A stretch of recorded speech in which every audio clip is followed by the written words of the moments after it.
Ever feel totally lost in the wine aisle? Staring at bottles after bottles, wondering which one's the perfect pick? In just a few minutes, you'll become a wine label expert and never feel unsure again.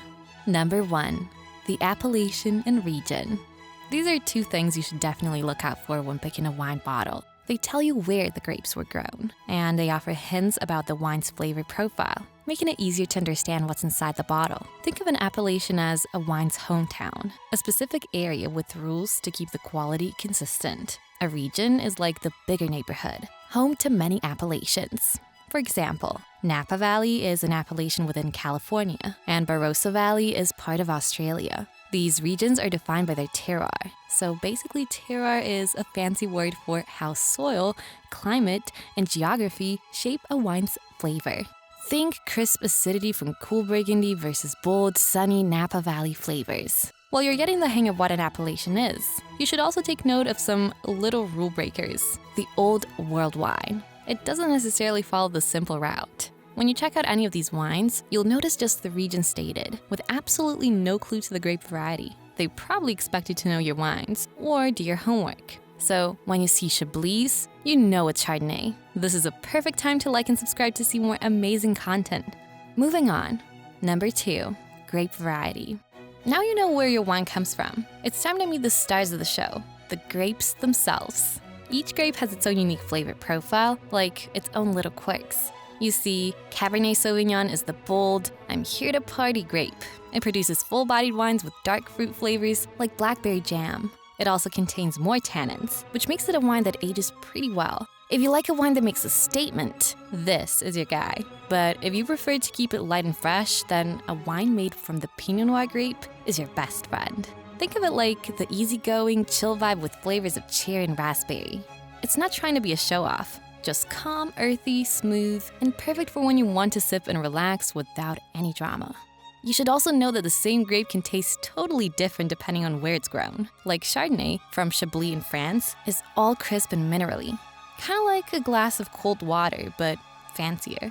Meanwhile, Chardonnay from California is all rich and fruity, like the wine's been living its best life in the sun. So while the grape's the same, the region totally gives it a makeover. So far, you're almost a wine wizard with the basics of regions and grape varieties. Almost being the key word, so let's dive deeper.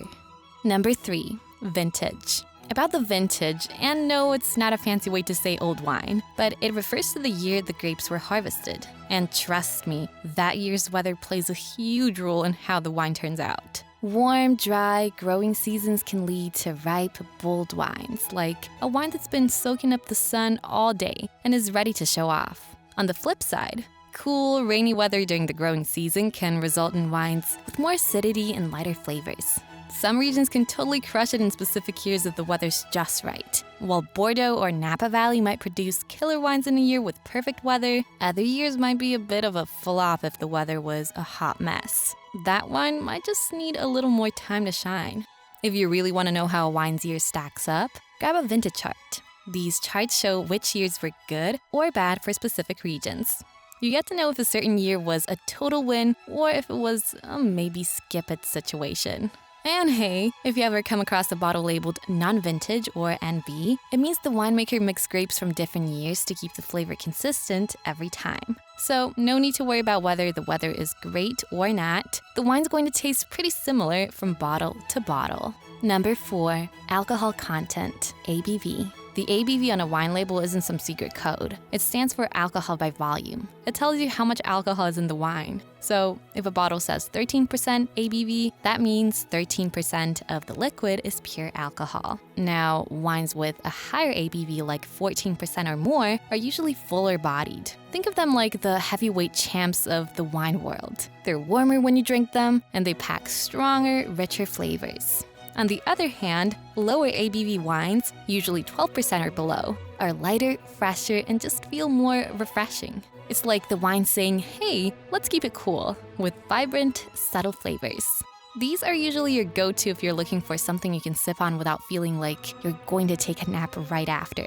You should know that lower ABV wines are great with lighter meals, like salads or seafood, as they balance the flavors. For heavier dishes like steak or stew, choose a higher ABV wine to match the rich, bold flavors. And here's a fun little nugget. Dessert wines, like port, can have ABVs over 20%, making them pretty strong and sweet. Because of all that alcohol, they're typically served in smaller portions, so don't pour yourself a whole glass unless you want to order an Uber home. Number 5, quality classification.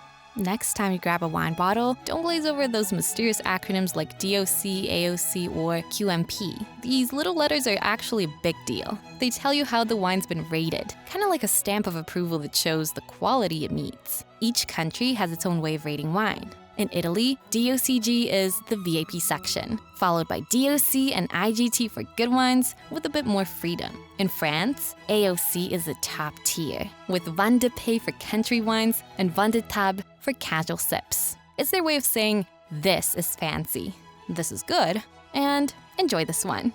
However, just because a wine has a high classification like DOCG in Italy or AOC in France, doesn't necessarily mean it's the best wine for your taste. It's more about tradition, rules, and the style that a specific region is known for. You might find a Vin de Paix in France or IGT in Italy that you absolutely love, even though it doesn't have fancy letters. The classifications give you an idea of how carefully the wine was made, but your personal taste is what really matters in the end. Number 6, tasting notes or flavor descriptions. Wine labels often include flavor notes like cherry, vanilla, or oak, giving you a preview of the taste and smell before you even sip. These descriptions help you know if you're in for something fruity, spicy, or woody. So if you're more of a spice lover, look for words like peppery or herbaceous. Fancy way to say green and plant-like. But if you're into wines that are a little more fruitier, keep an eye out for terms like cherry, berry, or citrus. One common misconception is that fruity can pass for sweet. Fruity does not mean sweet. You can have a wine that tastes like apple, raspberry, or even tropical fruits, but still have little to no sugar in it. So when you see fruity, think of it as a flavor profile, not a sugar rush.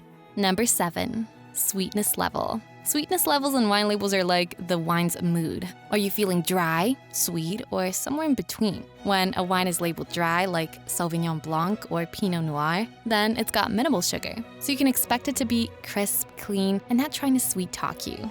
On the other hand, sweet wines like Moscato or Sauternes have enough sugar to make your taste buds do a happy dance, usually with fruitier dessert-like and totally not chai. And then there's off-dry, which is like the wine's middle ground. Not fully sweet, but not totally dry either, like Riesling or Vouvray. The wine's basically saying I'm sweet, but I'm not that sweet. Sparkling wines also play the sweetness game. Look out for Brut for dry and Demi-Sec if you're in the mood for a little more sugar. Knowing these levels helps you pick the right wine for your mood, whether you're looking for a crisp refreshment or a sweet treat. The next time you go to the store to indulge in some grape goodness, look for those little indications to guide you to a much more pleasant experience that suits your tastes. You could also check out our previous video to learn about every wine term there is. See you!